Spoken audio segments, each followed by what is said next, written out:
Welcome to Inner Peace Better Health, the space where success meets soul.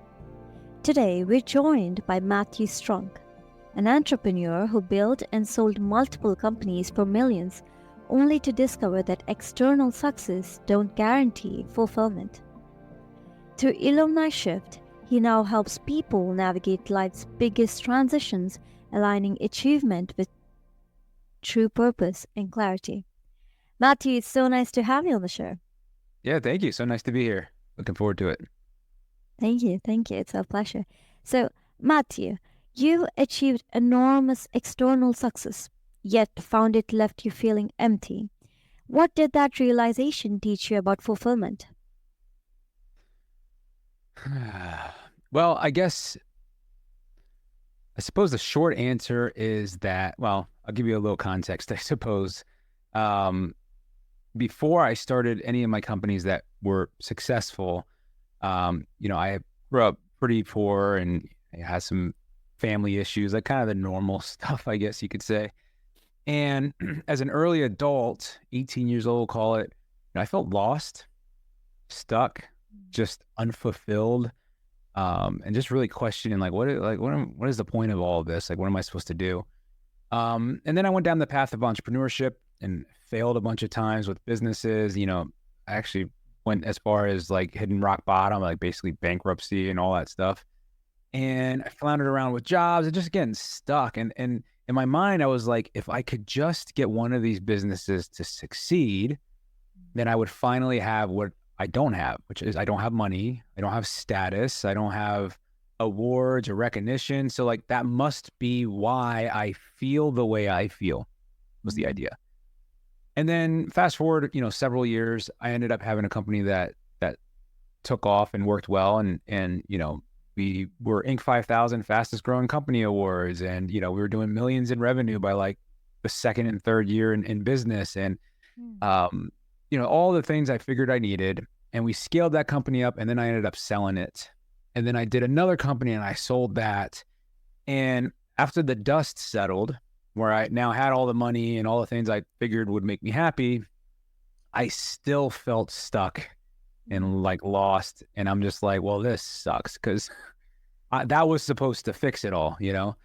So basically what that led me to realize through some work, which again, wasn't a quick realization. It took time and lots of research and therapists and coaches and spiritual frameworks and like anything I could find, was that fulfillment doesn't come from outside of you. It can only come from within you. And, when I discovered that, it was kind of a bummer, but it was like, because I wanted it to just be like simpler than that or something. But it was like, yeah, no, it's that feeling that you lack fulfillment and you want purpose in life is really a feeling that you don't feel whole within, and you have some healing to do, and nothing you achieve outside of yourself is going to make that feel whole, is basically it. Yes. And this makes me wonder, this realization, did it change your definition of success for yourself and also for others? Yeah, it does. So to me, success is living a life aligned with your truth. That's probably what I would say. And that looks different for different people. I don't believe that there's some, success metrics that is universally applied. Like I think society would tell you success is financially driven typically. But no, it's living your truth, which is really hard to do if you don't know what your truth is. So step one is to figure out who you actually are and what it is that actually matters to you in life. What is it that you value? If you can't answer those questions sincerely, then you can't begin to live that life that you admire or that you imagine you can live, because you got some work. Yes. It reminds us that achievement without alignment is like a compass without direction, I feel like. Yeah, exactly. It's like, cool, this thing's, I don't know what it's telling me to do, but it's like, well, yeah, well said. Yes. And that search for direction often brings us to new frameworks or philosophies, like the hidden path and the purpose paradox, that guide people towards clarity. So I was wondering, how do these frameworks help someone move from restlessness to purpose? Yeah, good question. So after my journey, which was many years in the making, it was a very disorienting path. It was very confusing. Like I call it that in between space where you're just like, I know what I was doing isn't it, but I don't know what it is, and you just kind of are trying to figure it out, and it's tough. So when I got through that, yeah, I decided to build this company and the framework, the hidden path, which is basically to help other people find their way through that space. Now, a lot of it is personal or deeply personal to them, but there are like guardrails that we can use and we can help guide them through the general path and they can discover it themselves. So that's why I built the hidden path framework. And it's comprised of 3 different phases. And basically each phase has its purpose.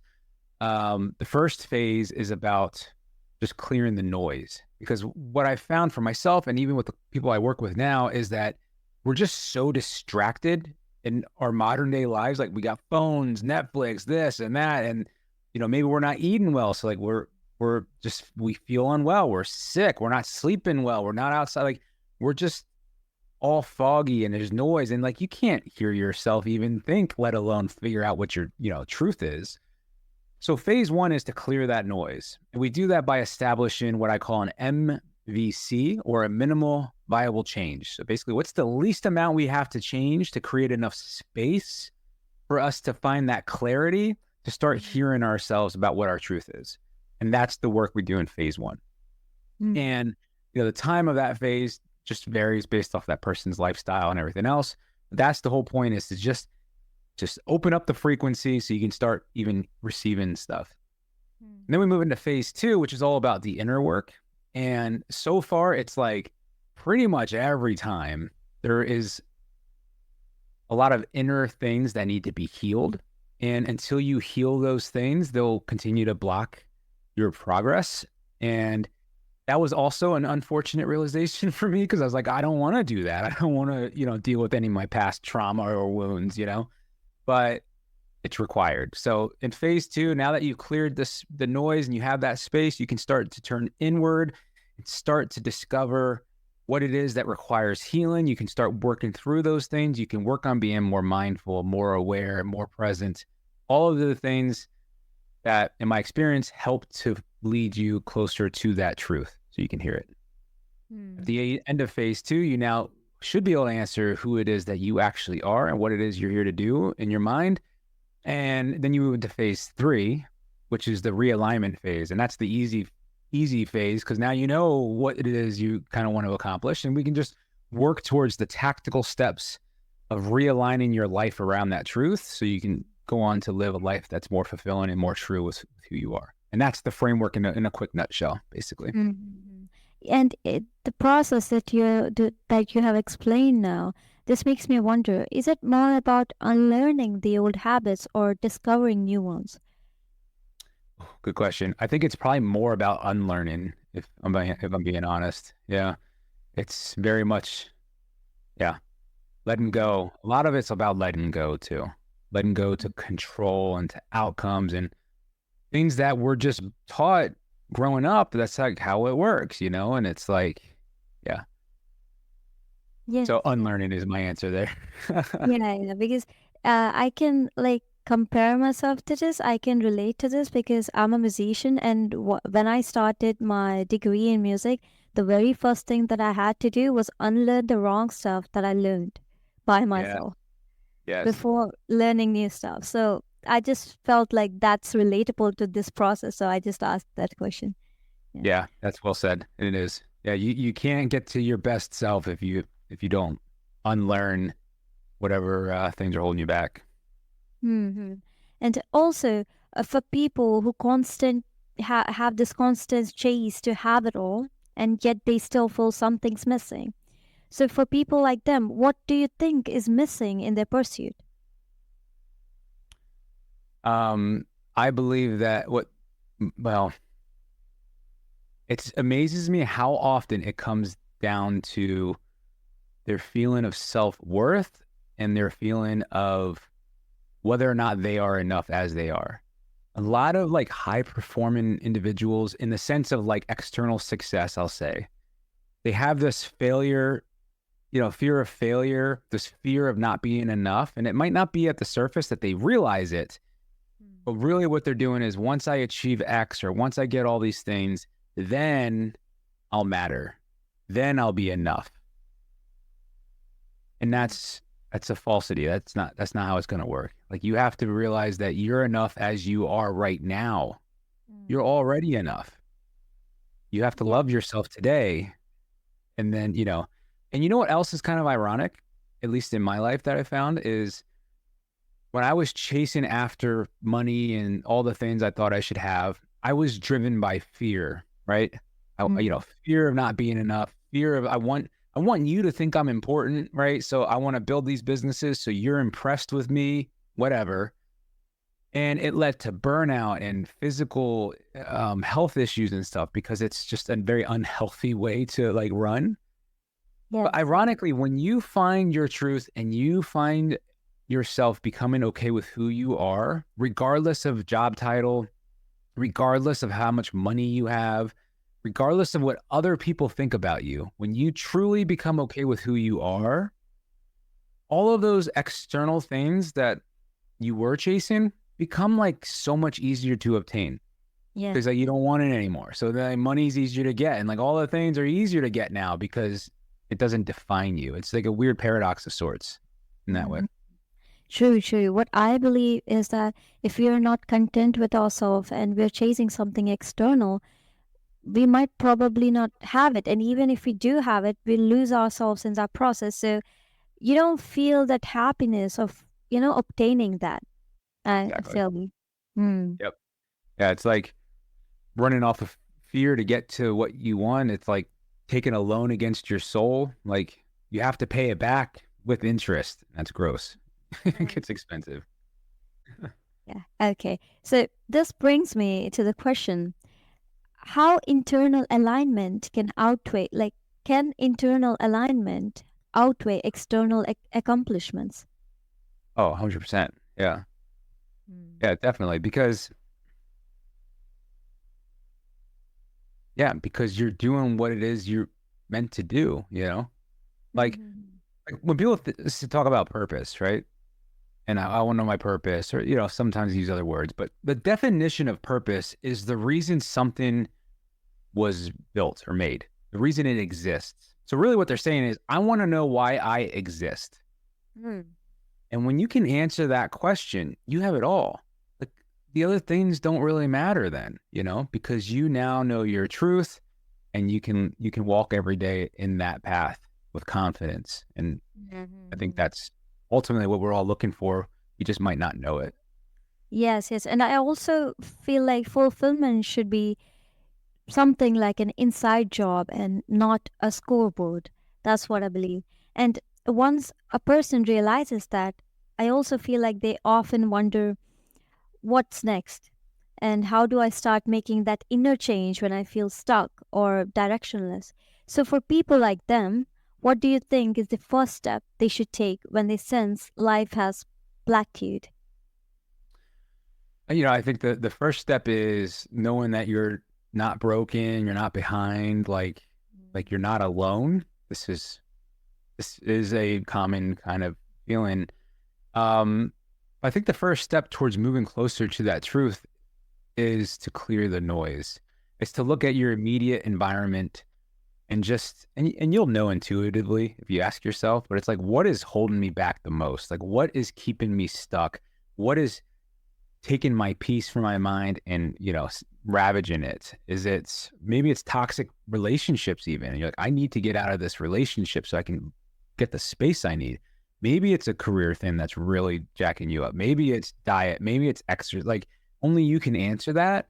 But if you look in your immediate life, I think you can normally find a couple quick wins of like, yeah, this is quite clearly holding me down into negative energy. So work towards eliminating or changing those things so that you can start to get that space. That's where I would start, step one. Yes, exactly. And I feel like the answer can be different to different people, but the first step that is common for everyone should be awareness. I feel like once they're aware, Yeah. it's just small, consistent trial and error steps where you realize what's correct for you and what's not, and then you process stuff, I feel like. Yeah, it's well said. Yeah, awareness is a huge thing, because if you don't even know what's happening, then like you're just Yeah. kind of going through the motions. So yeah, and when I was kind of going through this, one of the things I did around awareness, I don't know if you have any tips or tricks that you've used, but there are apps like out there, and there might even be a native app now, I don't know, but because we always have our phones and stuff, like it was called, I think, Lotus Bud, but basically it was a mindfulness being basically that would go off at random intervals. So you'll just be kind of doing your thing, and it'll just go bing, and then you're like, oh, breathe. What am I doing? Like, what am I even thinking about? And then, yeah, I found that very impactful. Yes, yes. And I actually do that too. I just put alarms in my phones because Yes. when I sit for composing music and doing stuff, I just get so inclined into it. I forget myself. I forget to breathe. I forget to eat. I forget to drink. So I keep reminders to just come out of it, go and get outside the house and have some fresh air, I think. It- Yes. yeah, exactly. Yeah, it's almost like, like when you wake up from sleep, sometimes you can remember your dream, Yeah. but then you like forget after so much time. You're like, I don't, it's almost like that sometimes, where like I'll come out of my thought, and because I'm like, okay, I know what to do now, I breathe, and I'm like, what was going on? Like, and then I'm like, what? Why was I thinking about that thing? Like, I'm thinking about some random thing from like, and I don't even know I'm doing it, because and that's helped me, where now I catch those things without the reminder, where it's just like, Yeah. I Yeah. start wandering and I go, wait, what am I doing right now? I'm like over 6 years ago worrying about this thing that and yeah, that's been, Yes, yes, wonderful. That's such a valuable insight, I feel like. And it shows that momentum often begins with reflection. Yeah, I feel like, and not just motion. And that reflection naturally leads us to deeper question of what it really means to live fully. And that's something I would love to close on. But before that, after guiding others through transformation, what's the one truth you wish everyone remembered about living fully? oof, that's a good question. Hmm.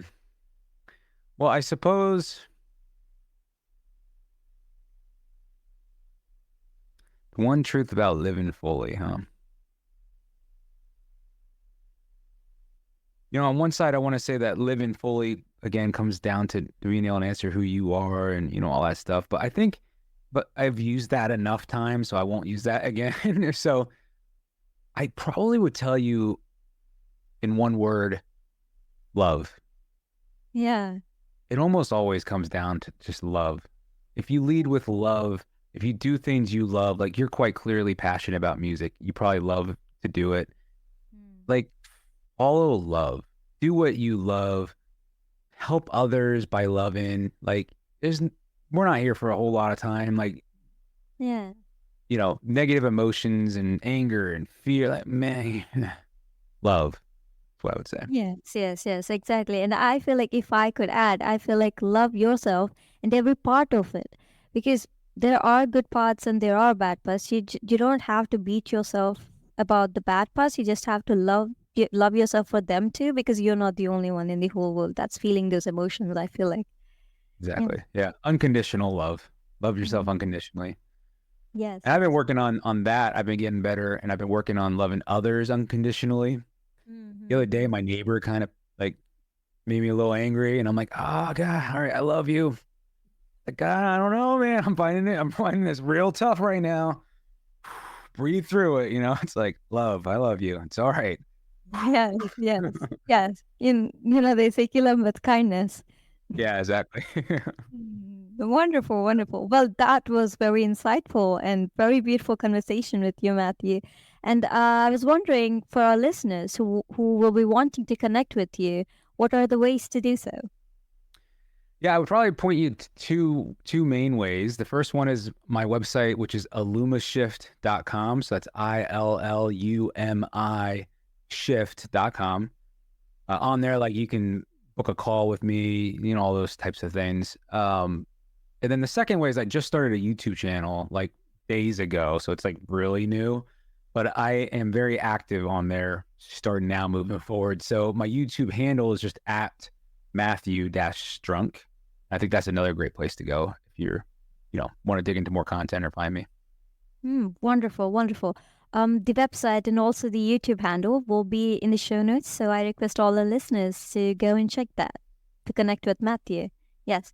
Thank you, Matthew. It was a very wonderful session with you. Yes, sir. Of course. But yeah, thanks for having me on. Yeah, wonderful. Thank you. So, yes, thank you, Matthew, for showing us that true success is measured not by wealth or status, but by clarity, purpose, and inner peace. To everyone listening, take a step today towards alignment, release what drains you, and embrace the life that truly resonates with your soul. Thank you for tuning in. This has been your host, Charu. You're listening to Inner Peace, Better Health, where peace is power and overthinking's overrated.